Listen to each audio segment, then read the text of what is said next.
This week, Mehul Revankar from Qualys is with us to discuss defense strategies for combating ransomware. Then, Whitney Joy Smith from the Smith Investigation Agency joins us to talk about surveillance, investigative research, GPS tracking devices, and more. In the security news, Microsoft adds automated mitigations for Exchange servers. Senior U.S. cyber officials support mandatory breach reporting. 2021 has broken the record for zero-day, but maybe that's a good thing? Speaking of which, Apple patches some zero days. Lithuania warns against using Huawei and Xiaomi phones. The FCC pays companies to ditch Huawei and ZTE gear. The latest on cybercrime, and UK researchers find a way to pickpocket Apple Pay. All that and more on this episode of Paul's Security Weekly. This is Security Weekly, for security professionals, by security professionals. Broadcasting live from G-Unit Studios in Rhode Island, it's the show where exploits run wild, packets aren't the only things getting sniffed, and the cocktails flow steady. It's Paul's Security Weekly.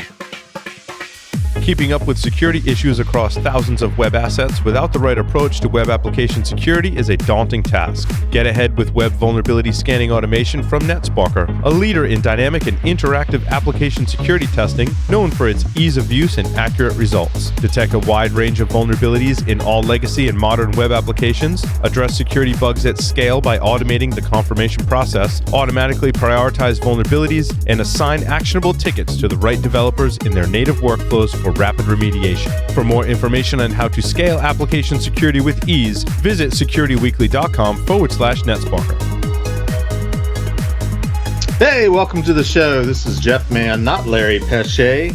Excited to introduce not Paul Asadorian, but a man who clearly liked to play with label makers when he was a kid, and who knows, maybe he still does, Mr. Adrian Sawaba. Did I say that right? Thank you very much. Yes. Yeah, so my handle, Zawaba, is the worst misspelling I've ever seen of my last name, Sanabria.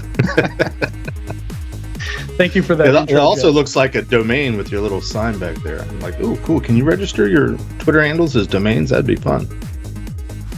Yeah. You should be able to. I think there's a TLD for that. Cool. Yeah, and now there's for cryptocurrency, there's like domain like things that you can buy also. Not quite sure how all that works, but they're going fast, and you got to register soon. So yes, welcome to Paul's Security Weekly. This is episode 712, recorded on Thursday, September 30th, 2021. As Jeff pointed out, I'm the host today, as Paul is using his quarterly get out of hosting card this week. I think he gets one of those once a quarter. I think it's been exactly 3 months since I did the last one. And also joining us today is Mr. Tyler Robinson. Geez, we let Paul have time off even in the corporate world. I know we're kind of under new management. I don't know. That seems like this has his name on the show. Like, I don't even know if that's an option at this point. It's Adrian's Security Weekly. Yeah, didn't we change it last time? Every time I host, we change the name of the show, and he has to change it back. Well, the problem is that we've already got an ASW, so we can't really do that. Sorry.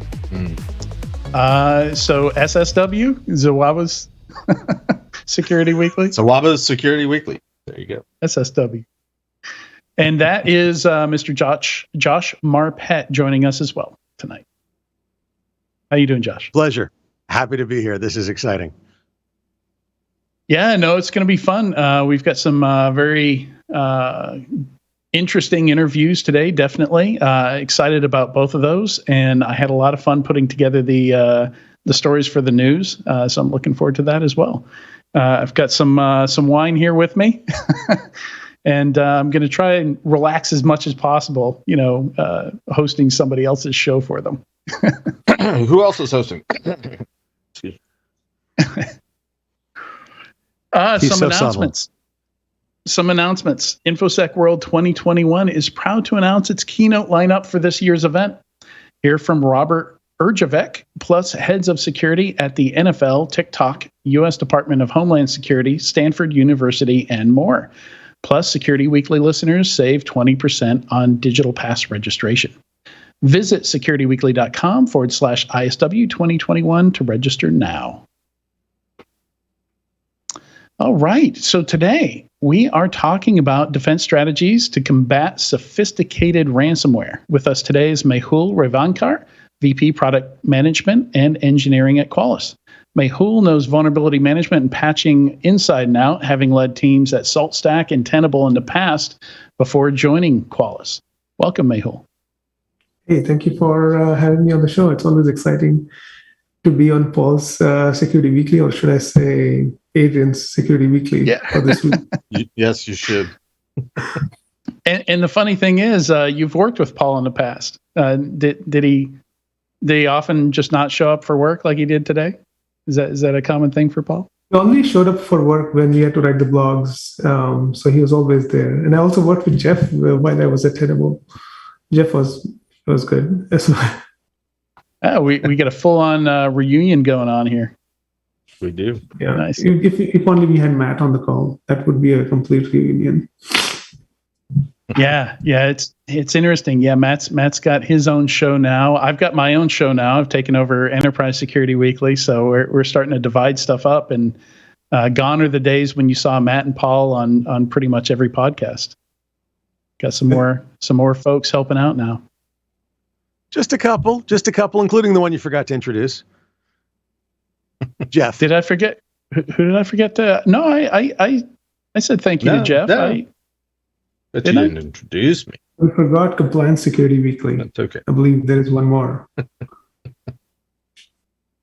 All I was going to say, Adrian, was it's ironic that Paul decides to take today off because my wife is out of town. So we could do the late news as late as we want to tonight because I don't have to worry about interrupting her sleep patterns. So you're thinking I'm not going to go as late with the news? Is that what you're saying?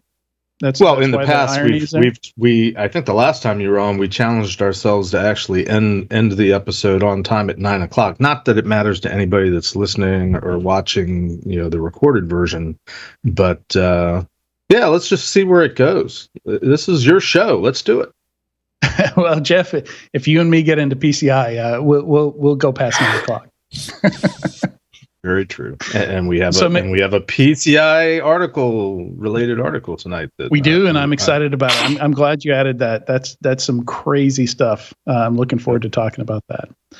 But for now, Mehul, so we're going to talk about ransomware, and I feel like I can't go a day without talking about ransomware. But obviously, it's the thing hitting companies the hardest. It's what companies are.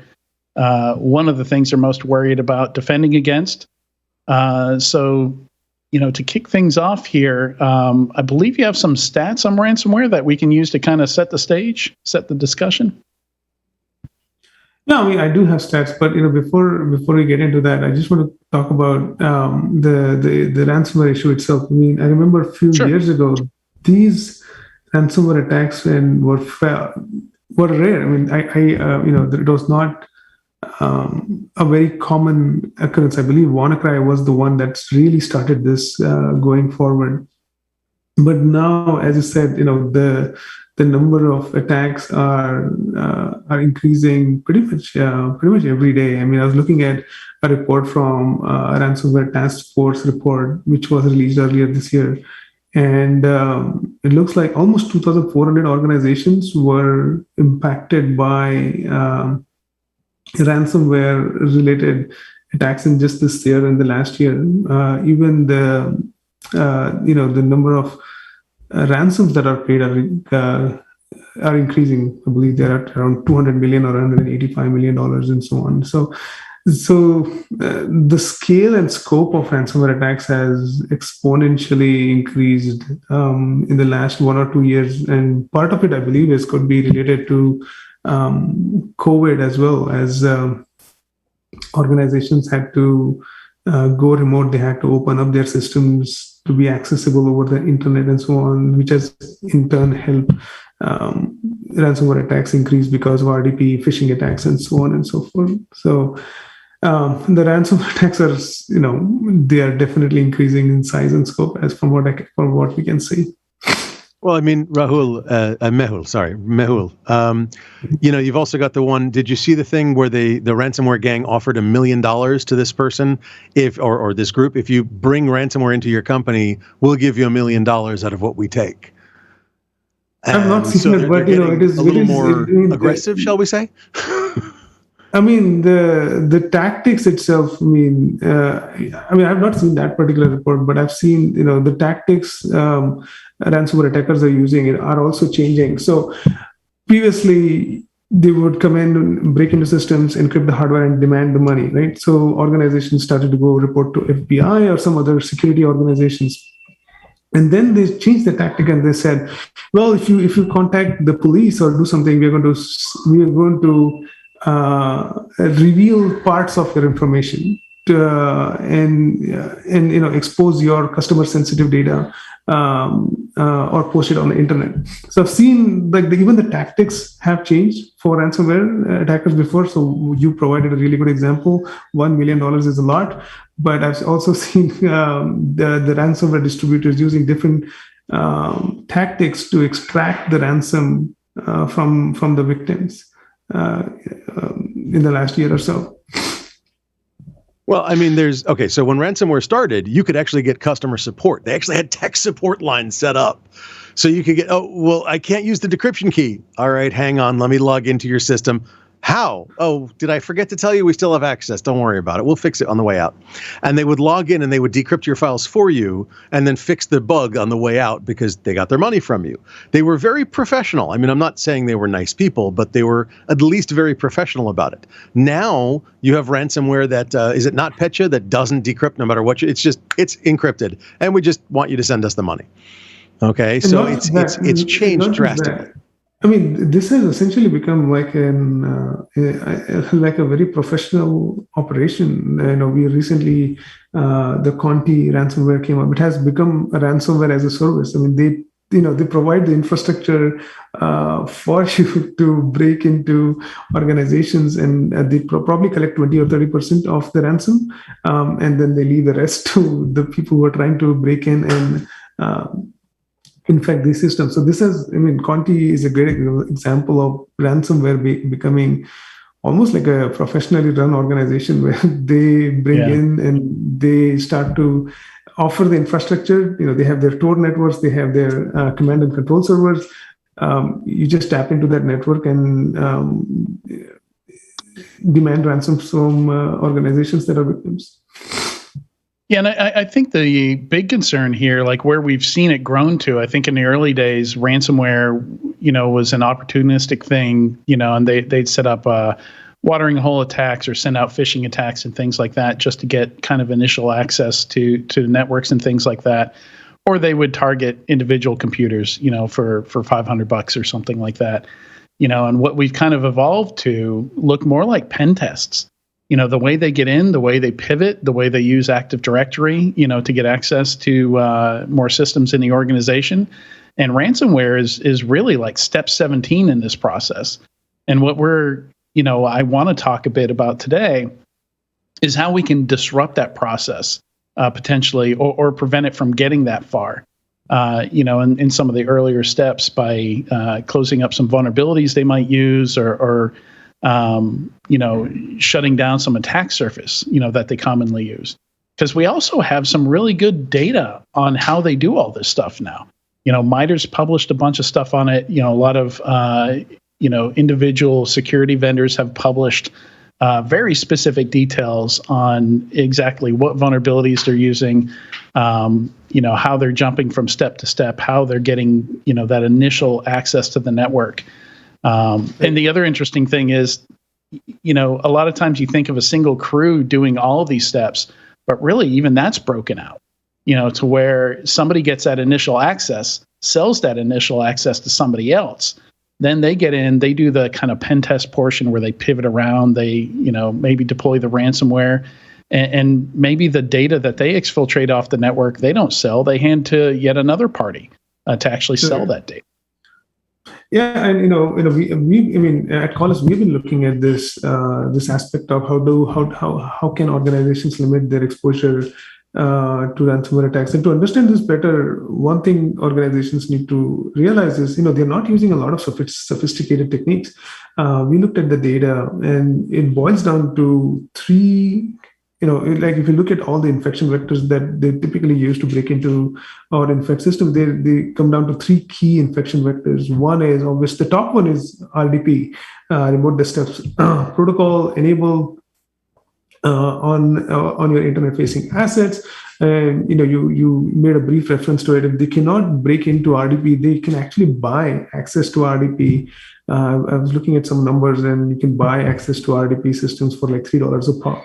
Right. So if they're not able to break into your RDP systems, they can buy credentials for RDP systems. So that's like a number one infection vector to break in. The second thing that we see consistently is phishing attacks. They usually send out a very innocuous looking email. Click on it, boom, you're done. Like leverage client-side vulnerabilities in browsers.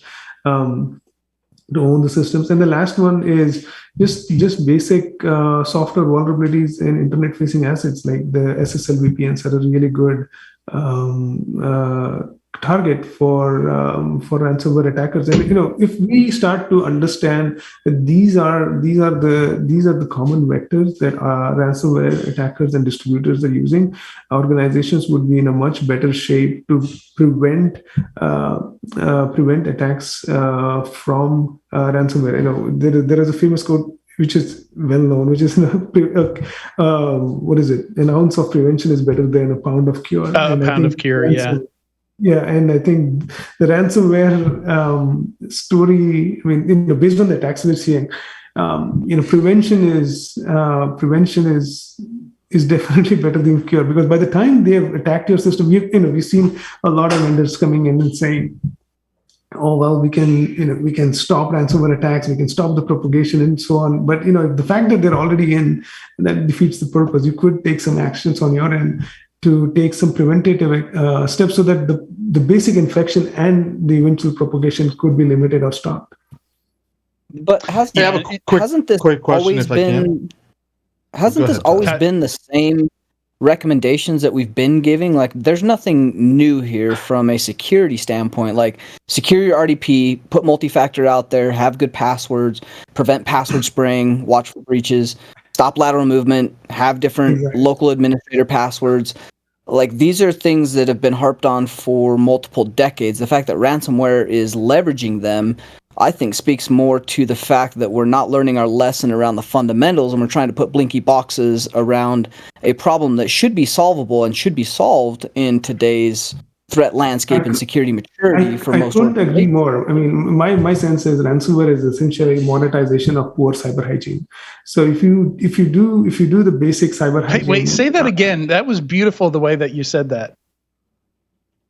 I don't know what to say. Monetization of poor ransomware is the monetization. Ransomware is monetization of poor cyber hygiene. And like Tyler said, these are not super complicated steps. The things that have been said over and over again, make sure you understand where your assets are, make sure what assets are exposed to the internet. Are there assets exposed to the internet with vulnerabilities on them? If there are, prioritize them, patch them, make sure you have backups, make sure you have antivirus software installed. And none of this is like rocket science. If you follow the basic steps of cyber hygiene really well, I don't want to say that you can stop ransomware attacks, but it can at least prevent the rapid spread of ransomware attacks once it gets in. If you have the basic security controls in place, for example, if you have RDP configured securely, if you have your macros disabled, or you have least privilege on your accounts and so on, it definitely helps reduce the spread of ransomware attacks. So if I can jump in with my question. Yeah, go ahead, Jeff. I wanted to go back, Adrian, Mehul, when you were, sort of describing the 3 or 4 different vectors that you see. Just as a curiosity, when you said, obviously there's a lot of organizations out there that are falling victim to phishing attacks. Could you expand a little bit on they click on the attachment and it's all over? Are there typical things that are happening at that point, and is it helpful for people to understand what are the 3 or 5 methods or techniques that are typically happening once somebody clicks on the attachment? Yeah, so what I've seen is a very innocuous email will come in, and and you click on it, it installs some kind of a remote access tool, and once that usually ends up exploiting a very well-known vulnerability. So they comes in, installs a remote access tool, and then once it's installed, it looks for systems around that system. If there are vulnerable systems, one common malware is Clickbot, and Clickbot uses the Eternal Blue and not Proxylog, all the Eternal Blue vulnerabilities to propagate itself within the network. So these are very common, next steps that happen as soon as you click in. The remote access tool is installed. It starts to send. There are some tools that will start to record your your keyword, send in the instructions over to a command and control center. Try to break into other systems that are adjacent to your network and basically try to own the system. So those are basic things you could do. I mean, we talk about training all the time. Don't click on attachments that you are, that are not sent by legitimate people, or don't click on links that you don't know. But these things continue to happen every day, and ransomware is the name of the game today. So let me ask you a disruptive question. I would, if we go on the premise that a lot of these ransomware attacks are somehow exploiting known vulnerabilities, and you happen to work for an organization that is, promoting tools to find these vulnerabilities, what degree is Qualys trying to come up with a new way of detecting and preventing ransomware attacks versus encouraging your customers to simply patch the crap that you've been finding already for them, with their Qualys scan engine, for years and years? Where's the balance between, we've been telling you the answers all along, why don't you just fix the daggone things, versus we need to come up with a new way and clever and sexy and way of saying we've solved the ransomware exercise problem. Exercise and eat right. Exercise and eat right. Yeah, I don't do that. That's a great question, and we have been looking at this ransomware issue on our end as well. Our researchers were looking at it over the last, I would say, a year or so. And one thing we realized is, obviously, there are hundreds of thousands of vulnerabilities. Not all of them are vulnerabilities that are exploited by ransomware. Based on, we did an in-depth analysis earlier this year. Our researchers looked into it. What they found was, if you go back maybe 5 or 10 years, and you look at all the major ransomwares like Bad Rabbit, WannaCry, Server, Lucky, Dark Kingdom, Black Conga, whatever it is. I mean, there are so many of them. So we went back and we looked at all these major ransomware families or ransomware distributors. What we found out was they're not using 0 days to break in. They are using very well-known vulnerabilities. In fact, the number of vulnerabilities they typically end up using is around 110 CVEs. So we looked at it. We looked at all the ransomware related vulnerabilities that are used to break in, and that is about 110 CVEs. Not a lot, and a lot of these are 5 years old, 8 years old. It goes back to MS 17010. It goes back to there are some vulnerabilities from 2015 and 2013,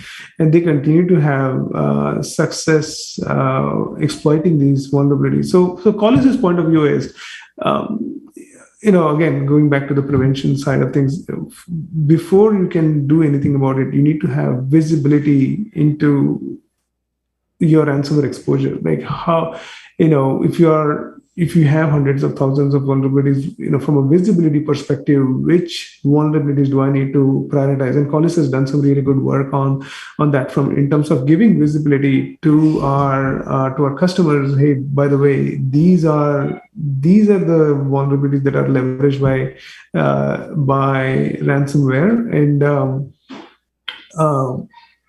if, as part of your prioritization process, patching process, make sure these are already patched. And the second thing we are doing is we are also we're taking a lot of guidance from really good organizations that are out there, like CISA and NIST. They have been putting out some best practice guidelines on the basic things that you need to do as part of your cyber hygiene. Make sure RDP is configured properly. Your outbound firewall rules are configured properly, and so on. So we've taken that information as well, and basically mapped it into technical controls that customers can then assess their configuration of their assets to start to operationalize a security program around preventing ransomware. We believe that prevention is definitely better than cure, and giving customers the visibility would go a long way in terms of protecting them from ransomware related attacks. Yeah, and yeah, the CISA, we've got benchmarks from CIS. Again, like it's really boring. Like the answer to this question of ransomware is people are probably tired of hearing it, but I think part of it is that the basics, though they are basics or fundamentals, whatever you want to call them, just because we call them fundamental and basics doesn't mean they're easy. You can make all kinds of connections to things like martial arts, spending years and years just learning basics, kind of building your way up there. And it's Adrian, it's the what is basic? What is fundamental? It's hard to harden stuff. Basics, it's hard to lock stuff down. I keep hearing that. Yeah, so I mean, just turning off services you're not using. Yeah, I think over 50% of ransomware out there uses the actual built-in Windows API to generate those keys that they use to encrypt your data. They're using your system to do that. Researchers have actually built software applications that just record all the keys created within that Windows system. And most of the time, they're able to decrypt the data themselves because the ransomware is generating it on that system. So if I turn off the services that aren't being used, I'm done. That's the fundamentals. No, of course not. No, that's why we're talking about CISA, and CIS benchmarks. Like if you've read through the CIS benchmark for Windows, that's a long, painful process to go through there and pick and choose what you're going to use, what you're not going to use. If you follow the CIS benchmarks 100%, you have a non-working system. So that's the hard part, is figuring out, okay, what can we turn off? What can't we? Something broke. It's just a constant process of tweaking things and reducing that attack surface. And that's one thing we have seen as well. There is no shortage. There is no shortage of best practice guides. There is no shortage of PDF guides on how to protect yourself from ransomware. I think the thing that is lacking is, okay, what does this mean to me? Which specific control do I need to apply? What is the thing I need to do on my system? I'm already logged into. What is this thing that I need to disable?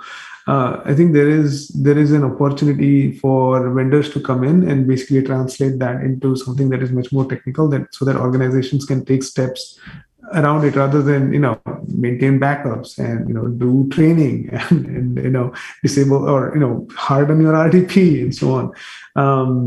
That is one area I think security vendors need to do a better job in making this more actionable, so that customers and organizations don't have to deal with hundreds of. But what you're implying, Mehul, is that I forget your exact phrasing. Basic cybersecurity hygiene isn't fun, isn't sexy, is boring, and nobody likes to do it. Is that the main reason why companies don't do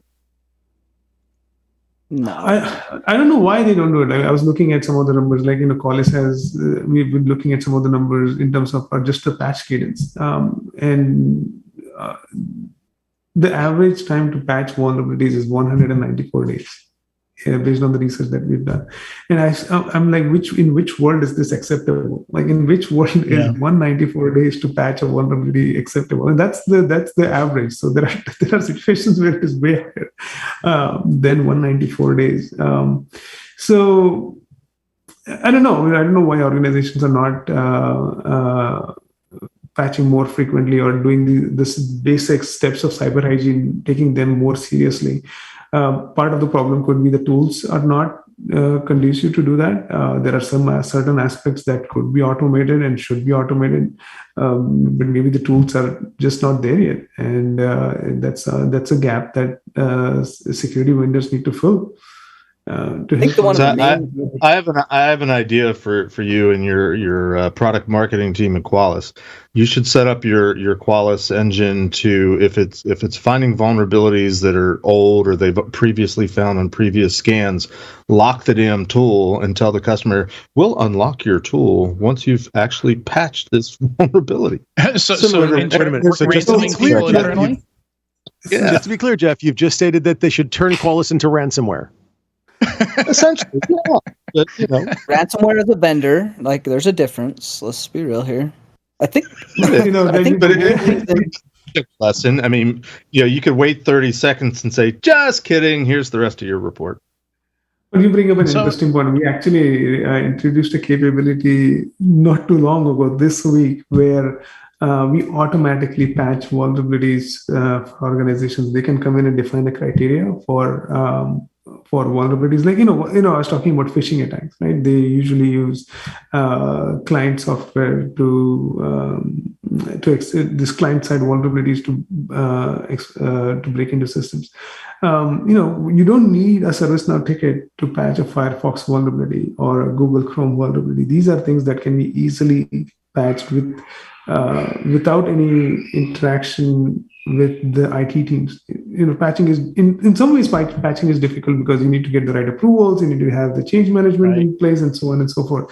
But there are certain applications that could be just go ahead and patch it. I mean, you don't have to wait for approvals and whatnot. So we don't actually lock the systems, but we do go ahead and patch the systems if you define the right criteria. So in fact, like you could, in Qualys, you could now say, ransomware, patch any vulnerability that is related to ransomware, and boom, just go and patch it for you in the next patch cycle. And Mehul, you make a good point there, that I want to expand on a little bit. Talking to organizations, that I think are a little bit forward thinking here, or at least trying new things. I talk to people where their patching process is measured in terms of hours. And they are going full auto on releasing patches. They're not testing them first. They're automating it as much as possible because to them, they'd rather deal with a patch breaking something, than not patching something and having a cyber incident. So, we are seeing people doing that, that are saying, let's flip this risk, instead of waiting for a missing patch or a vulnerability to show up on a scan report. We see organizations that don't really use vulnerability scanning at all, maybe once a quarter to catch stuff that falls through the cracks because they've redone their patching process to where it's as automated as possible, across the board. That's a very small. Agree on the but there is always going to be some systems that require some kind of change control. The servers, the databases, the networking devices, and so on. So I believe those would continue to have some kind of handholding that will be required. But there is a large body of applications that should not require a scan report to tell you these are the vulnerabilities you need to patch. I mean, you just set them on auto update or, like in our case, set it to zero touch patching and we'll go and patch it for you. And before the security guys come knocking, the IT guys are ahead of the security guys fixing things left and right. Yeah, I'm going to back up my across the board statement. You're right. Servers, especially servers that are, not like cloud instances or something like that, are going to be handled differently than workstations. But yeah, certainly workstations, Firefox, Chrome patches, stuff like that, client side stuff, the risk is much lower to automatically patch at that level, which is why Microsoft today gets away with automatically rebooting people's systems, to apply patches. That was a big change. That's also a very small subset of the threats and ransomware, at least for the new tactics. There's people that are operating and changing that tactic to, the phishing, to bribery, to the common exploitation, using exploitation, even in pen testing. I mean, most of us don't do it, and we hardly ever do it. So what is the value return on investment for that patching as a priority? Like, again, we go back to that getting the basics right. That's, like you said, very difficult because we're running into the problem of everything is getting more complex, everything's starting to interconnect, and an operations team doesn't get promoted by rebooting and patching things. They get promoted by having uptime and doing things and keeping the business making money. And so security is not a priority. So that comes back to the main point of we have to shift the priority and the cultural mindset of why is it bad to have the patches applied 190 days later. These are the things that really start to matter, and getting the basics right. Those are part of the general hygiene. We've had those for 20 years, and it's not changed the industry. In fact, it's gotten easier with more technology, more capability, more visibility. All of those things have not helped that. So that means that our adversaries aren't getting better. They're using low-end techniques, using all the same things. That means that we really have to adjust the one thing that we can control, which is shift the culture. Otherwise, this is not going to get fixed. I couldn't agree more. Yeah, if security is not a priority, and I've told a lot of people who have complained working for an organization, that they just can't change hearts and minds. I don't know what you can do. If it's not a priority at that level, that's just tough to deal with. But yeah, to your point, Tyler, I think in the DBIR, the latest one, it's 3%. In the database of all the stuff they get in where they see exploits being used at all, 3% of breaches. And but the thing is, 3% still equates to like thousands of occasions. So you can't ignore it. You still have to patch. If there's low hanging fruit there, if you have RDP hanging out with a vulnerability on it, they'll use it. They have automated scripts running that will just automatically exploit it and get that foothold in the door, or use cred stuffing, or all these different techniques that are just low hanging fruit. But so you still have low hanging fruit stuff like vulnerability management, password hygiene. Like if you have a bad password, it's going to get popped. So you still have to do those things that are necessary, such as vulnerability management and exploit patching. But priority, again, we go back to like how do we make bigger leaps in a quicker, shorter time frame with less help to do that, because we are at a deficit. And I think that's it. Like you see organizations spending 70-80% of their time on vulnerability management and patching, and that's not a good use of that security staff or their time. I think that needs to be the amount of time they're spending each week on it. They shouldn't have multiple meetings a week on it. They shouldn't be managing spreadsheets and things like that. Like that's the stuff that needs to go away, and just minimize the labor spent on that stuff so that they can then focus on, on actually hardening and improving security of systems. What is this improving security you speak of? Come on. We're not here to improve security. We're here to yell, name, shame, be nasty to people. That's what we're here for, man. Or, we could help people too, something like that, whatever. No, I mean, that's where pen testing got a bad name, right? Like that's initially the problem with red teaming, with pen testing, with all the offensive space here. We've not spent enough time empathizing, sympathizing, looking at business risk, identifying and helping. We've put our ego in front of all that and done cool, sexy shit for a while that, used to make a difference. But one, we've lost our edge. Two, we've gotten to the point where we're doing stuff because of our ego and we want to prove the latest, coolest, stealthiest thing. That's not helping any customers. That's not proving business risk. That's not going anywhere. I've literally seen pen testers extend an assessment just to get an exploit working. just because they felt like with another 4 or 8 hours they could get that exploit working. Zero value to the customer, but it was just important to them. Well, come on. Okay, I'm going to back you up just a step, because let's be clear here. For how many years, if you didn't get in, you weren't finishing the pen test. You were failing as a pen tester. And now it's in the last few years, it's become much more healthy. Josh. What's that? Mostly in your mind. I mean, if you followed a methodology and the company your target was actually fairly decent. No, there's a lot of companies that for many years, if you didn't get in, you were a failure. I call those pen tests puppy mills then. Like, the maturity of the offensive space has grown so much, and our ego has had to step down so that we can actually help bring big customers and do big things in a security maturity model. There's no room for that, and those companies stand out very, very clearly, right? Like, we have to adapt to this where we're providing value. Tyler, I'm not arguing with you. I agree with you. You're absolutely correct. I know you are. But my point is, and to be honest, any pen tester that feels that if they don't get in, they're failing, no offense, but grow up a little bit. Because realistically, there's times when we need to tell our customers, hey, you're doing a really good job. I'm very impressed. Let me show you the parts where I think you're the weakest. Let me show you the parts where I think you're the strongest. But I'm very impressed with how strong your security is and how things are going.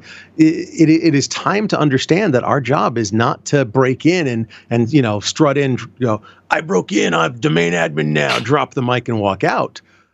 Our part is to work with them to make sure that they understand where they're doing really well, where maybe they can improve, things that you think, hey, this could be better, and blah, blah, blah.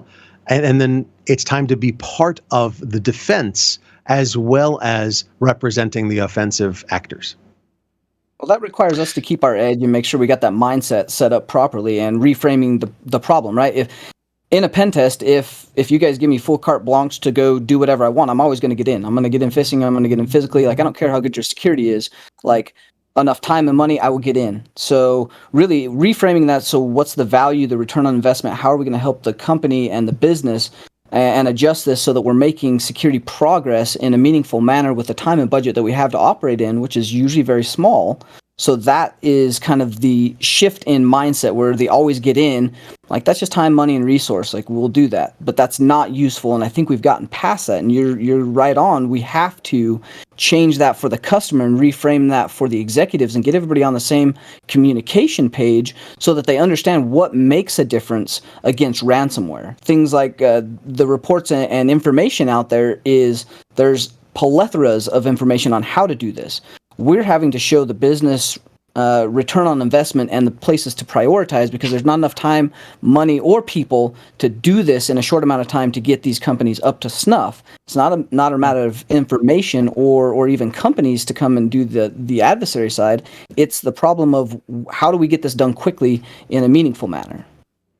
Well, so I was a guest on Paul Security Weekly a couple of years ago, and the point I was making back then was that I was finding that people didn't necessarily need somebody to come in and do a pen test to prove. I mean, in some cases, you did need that light bulb moment for somebody to say, okay, yeah, I admit there's a problem because you were able to do some stuff. But in most cases, they knew stuff was wrong. That's not the help that they needed. What they couldn't figure out was how to fix it, given the resources that they have, the skills and the people they have. How to fix that at a root level, at a fundamental level. So again, like every breach that we, that I take a look at, it's not a lack of technical controls that kills them in that breach. It's bad process in most cases.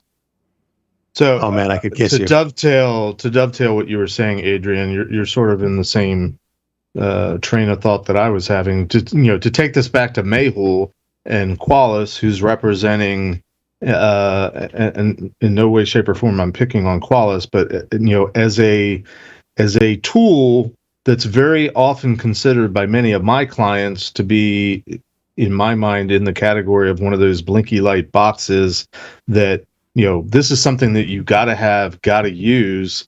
When I started pen testing many years ago, yes, we absolutely were trying to prove the point you need to be secure. Look at all these different ways that we're getting in. Look at all these vulnerabilities, in process and procedure, as well as technical vulnerabilities, which in those days, frankly, they were more features than vulnerabilities. But the end game was, the pen test is what's getting the ball rolling, and to some degree we've evolved so that the pen testing has become a vital part of measuring the effectiveness of your security program, at least in theory. Yet it's very often relied upon, as are many scan engines, for vulnerability discovery and finding out, well, we think we're okay, tell us what's wrong. Enter the pen test report, enter the vulnerability scan report. How do we get everybody beyond the notion that, you've got the tools in place? You've got this kick-ass vulnerability scan engine that even now today is offering self-healing. We'll fix the vulnerabilities when we find them. So even more, you don't have to think about it. But we're sitting here talking about how companies more and more need to think about it and not rely on the automation. I feel like we're spun around the axle somehow, and somehow we need to step back and, customers of Qualys, they have a tool already that should be able to identify all the things wrong in their network that are going to make a ransomware attack work. Right. How do we get companies beyond that? One unfortunate byproduct of ransomware attacks is that now, these kind of things have board level visibility. I mean, I'm usually getting on calls with the CISOs and the executives of of large organizations asking for, in some cases, hourly updates on some of the major vulnerabilities that were breaking out. I remember recently, I think it was OmiGuard, or there was some vulnerability in Azure. And within, as soon as that vulnerability was disclosed, I think within 3 hours, we were on a call with the customer explaining our detection logic, how we are going to cover, make sure all the vulnerable assets are detected by Qualys and so on. So because of these kind of attacks, I mean, it's unfortunate, but this is what has taken. This is what it takes to get the level of visibility at a board level. And I shouldn't be glad, but I'm glad, because now it is a big deal. I mean, organizations are paying attention to these vulnerabilities, and now the expectation from our customers. I mean, I remember, when I started in vulnerability management, our usual scan cycles were once in a quarter, once in a month, once in 2 weeks, and so on. And now it is not uncommon for customers to demand near real-time visibility into the vulnerabilities on their assets, especially those that are internet-facing. So it's not a good thing, but these attacks have actually raised awareness at the higher levels to make sure these are prioritized and they're funded the right way, and the security teams are taking the right steps and using the right tools to make sure they get the visibility. So, but you're highlighting. Hold on. You're highlighting one of the points I'm trying to make, Mehul, in that and again, I'm not picking on Qualys, but generally speaking, most companies think of vulnerability scanners as sort of where they start with vulnerability management. I'm going to throw the PCI flag in here right now, where vulnerability scanning in PCI is happening way down in all the security stuff. The vulnerability management portion of PCI is where you have, come up with your own risk ranking for vulnerabilities, have a patch program where you're patching patches that address critical vulnerabilities within 30 days of release, secure code development, change management, change procedures, monitoring the bulletin boards and the vendor notices for when vulnerability information and the subsequent patch information is released. And I'm not saying PCI is right, but conceptually, if there's a process, a cyclical process, a nature to this thing that we're calling security, vulnerability scanning is not a part of it. It's an after the fact, how'd you do? And did you catch everything? Exactly. And it's a safety net. Yeah. If the first place you find out that you're missing a patch is on a vulnerability scan, you're doing patch management wrong. You're doing something wrong. Yes. Drink PCI and all that kind of stuff. And to make to harp on another point, refilled my glass of wine after you started invoking the PCI. But I go hard when it comes to PCI. To highlight another thing that you were saying, Jeff, is that another thing that we see when we study breaches is that, the companies and people who don't get breached is companies who do really well don't have a ton of tools. They have a small number of tools that do a lot of things, but they use like 95% of what those tools do, versus you see companies with like 50 security tools and like half of them nobody's really managing or understanding because it's just too much overhead to manage that many systems. So it's and I've heard this from engineers and product managers at vendors, bemoaning the fact that their customers don't use some of their most impressive and useful and effective features. And I think that's a challenge where, we've got billions in marketing, telling us to buy the latest new shiny thing. And a lot of people fall for it and do it. And in some cases, we see people buying features that they already own in existing products that they own. They just haven't taken the time to explore those products and what they can do with them. And to add to that, I believe that vendors, especially of things like EDR products, are very, very good at finding, detecting, stopping offensive tools that were designed for pen tests. A lot of the capabilities are built around the detection of pen test tools or open source offensive tools, call it what you will. There's a lot less capability if you look at a lot of the ransomware and the phishing kits, the Angler kits, any of the ransomware groups. Out of the box, they're using cryptors, they're using packers, they're able to bypass all the EDR when it's pretty hard to do that with most of the pen test tools. So does that mean that we're spending so much time and vendors are focusing so much on showing that they're doing good security and able to stop adversary simulation by catching pen tests, or are we actually focusing on catching the bad guys? Like, there's a problem here. There's a discrepancy and a gap. So the funny thing is, Haroon Meer gave this great talk in 2011, I believe it was, called Penetration Testing Considered Harmful. And one of the key points he was making there was that pen testers weren't emulating adversaries, they were emulating other pen testers. So there's this whole game of like upmanship within pen testing. And we've kind of ironically come to this place where when we look at separating from ransomware, these actual extortion campaigns where ransomware is just one step of a multi-step process, they're actually, ransomware crews are hiring pen testers, that have gone out and gone through pen tester training and gotten pen tester certs, and to the point to where they're literally using the same tools as pen testers. Like, we're seeing Cobalt Strike show up more and more in these tests. So we've kind of come around full circle.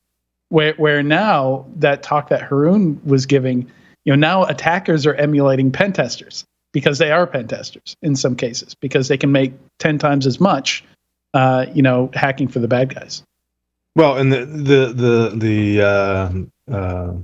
allegory is not the right word. It's similar to the way so much of our educational system is now teaching children to pass the standardized tests, or what we commonly refer to teaching to the test. Right. I mean, it's the same exact it's a really good analogy. Yeah. Analogy. That's the word I'm looking for. That's also a problem that we can't overcome. Like, offensive tools are needed. We need the off the shelf if you're doing pen tests, if you're doing offensive work. Like, these tools have to be a capability. We just need the vendors to not focus on them quite as much, because there's tools out there that these groups are using that are not pen test tools. Like, there are a lot using Cobalt Strike. There's a lot using some of those. They have kits, though. They have that are doing different things. But the fact that they're detecting those, like, as pen testers, we really need to be on the same side and working with these vendors and not having them detect the tools and work on the behavior more. We're at a precipice where, you're right, we can't go and use malware. We're not going to go and bring malware into a customer's environment and use it for testing. So we have to have these offensive tools. This is part of the game, but we need to stop focusing so much on detecting individual tools and detect capabilities and work on the fundamentals that actually stop all the tools by doing good cyber hygiene. Right? Like, that's back to the same point of getting the fundamentals right.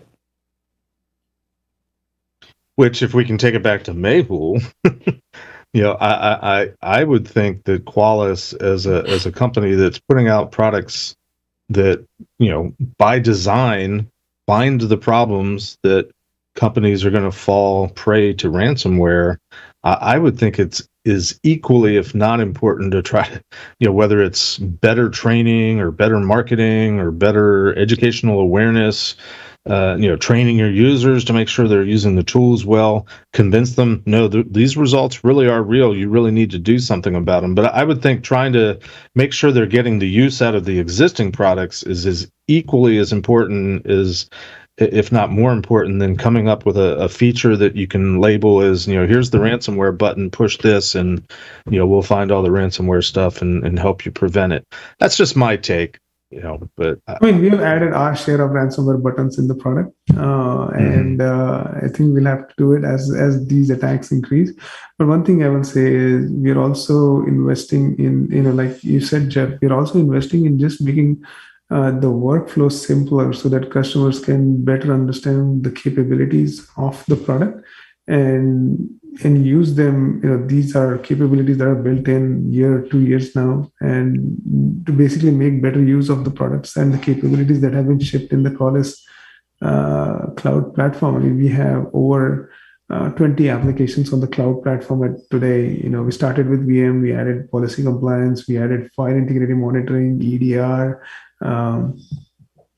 patch management, and many more. And so one of the challenges we now have is, like, how do we get it to the point where customers can use these capabilities that we are shipping? And usually this is just the single agent. So one thing that we've consciously done is to not force organizations to deploy different set of solutions for different use cases. So in our case, we're using the same agent to satisfy one or more use cases like VM, patch management, policy compliance, and so on.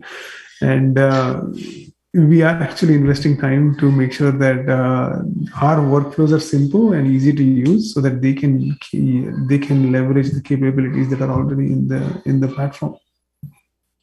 I imagine that's a huge customer success challenge, Mehul, to get people to use some of those new features as you add them in. Exactly. And and we cannot just add them in. We have to prompt them, we have to guide them. They need to understand what is the value for them. Because even if you add a workflow which is 2 or 3 minutes long, they still need, before they can invest that time, they need to know what is the outcome that I'm going to get by following this workflow. So that is something that falls on the product marketers and product managers to do a good job with their existing products. But that's something we have started to invest our time in, basically educate our customers what capabilities exist in the platform. So that workflow piece you talked about, is that like a SOAR type product within the platform? So that is a bit further out. This is just using our existing product, like basic help guides on how to use the product.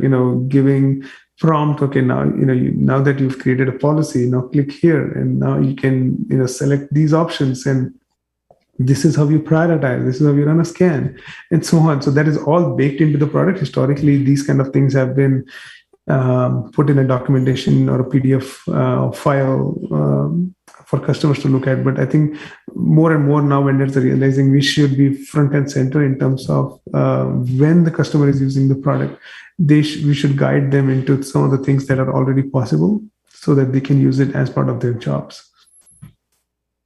Yeah, no, I think that's a really good point. Is there any one particular feature or you're talking about all the different applications within the platform that you feel is most underutilized that customers need to take a closer look at? I mean, the prioritization is definitely something customers need to take a better look at. I mean, we continue to invest a lot of time in helping customers prioritize the right set of vulnerabilities. I mean, we are talking about ransomware today. A few years ago, it was malware. Before that, it was exploit kits. Before that, it was exploits in the wild and exploit DB exploits and so on. So those things keep changing, and as the trends change, we also obviously adapt our product to account for the industry changes. So we've invested a lot of time, and we have more capabilities coming into the platform, which will help customers better prioritize their vulnerabilities. And that's definitely something is getting used, but I think customers can do a better job there rather than just relying on something like a CVSS score to prioritize the right set of vulnerabilities. Still see customers and organizations use CVSS. It's a good thing. It has, I think it has. It is time to bring in a better form of prioritization than CVSS. What I heard is CVSS is dead. I think that's what you said, right? People have said CVSS is dead for years now, and everyone, they're worth their salt, continues to say CVSS is dead. It's part of that prioritization algorithm, right? Like it's part of it. It is, and so it is part of it. It is not the prioritization. The way we look at it is, it is a component of prioritization. It is not the entire prioritization. In a simpler way is, my view is CVSS is a representation of the technical risk of the vulnerability, not necessarily the criticality of that vulnerability to your organization. Right? So CVSS needs to be factored in as part of your prioritization, but that doesn't need to be it isn't the holy grail people think it is. It is not the only thing you do for prioritization. Mehul, version 3 came out when you and I think we're both still at Tenable, and I actually think version 3 of CVSS attempts to take all the other things that we're talking about into account. I think the problem is you can't let a third party arbitrarily set the scores and values for you, because that's something it's personal. It's unique for every organization. You got to use the temporal and environmental, right? Right. So in that light, I don't think CVSS is dead. I think perhaps it's a little bit overcomplicated, over-intellectualized, but as a framework for telling an organization, here's the kind of things you should be thinking about in terms of prioritization that, really are things that you need to decide. Don't let a tool tell you. Again, a PCI plug. PCI introduced this idea of prioritization back in 2010, with 1910. It was either 2010 or 2013. It was either I get my, PCI was first on 10. This thing.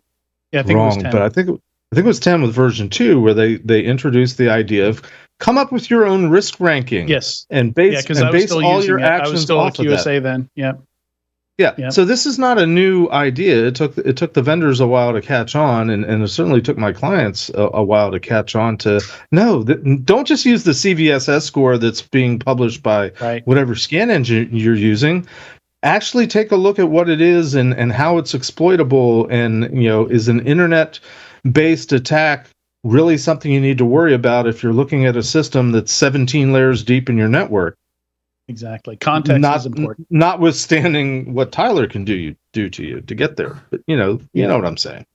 And one of the challenges with CVSS version 3 is it is obviously included in the recent vulnerabilities, I would say 3 or 4 years ago, that have been published. But if you go back to older vulnerabilities, pre, I guess, 2015 or 2016, the CVSS 3 score doesn't exist. So there is still a large number of vulnerabilities that don't have a CVSS 3 score. The other challenge I have, and I'm pretty sure every other vendor runs into this as well. I remember in my days at Tenable, we used to spend hours debating on how to rank and score a CVSS, which factors are included and so on. But then eventually NIST would come out, and as part of the NVD database, it would have its own CVSS score. And then there would be always disputes with customer. And NIST is saying this is a 7.5. Why are you saying it's a 5.0? So I think the West vendors have essentially given up and now say, we'll go with whatever NVD has to say about the CVSS. It's just too much back and forth in terms of agreeing and disagreeing on the CVSS scores. All right. So focus on vulnerability prioritization. Yeah, and it's there, and it's and you should use it. Mehul, thank you for joining us on Paul Security Weekly today. Hey, thank you for having me. It was a pleasure being here with all of you. Thank you. Good to see you again, Mehul, as always. Same here. Bye. Make sure you visit securityweekly.com/Qualys to learn more, and you can sign up for a free trial there. Pretty easy to sign up for. I've actually done it recently as we are testing Qualys in our labs right now. Stay tuned. When we come back, we're going to talk with private investigator Whitney Smith of the Smith Investigation Agency.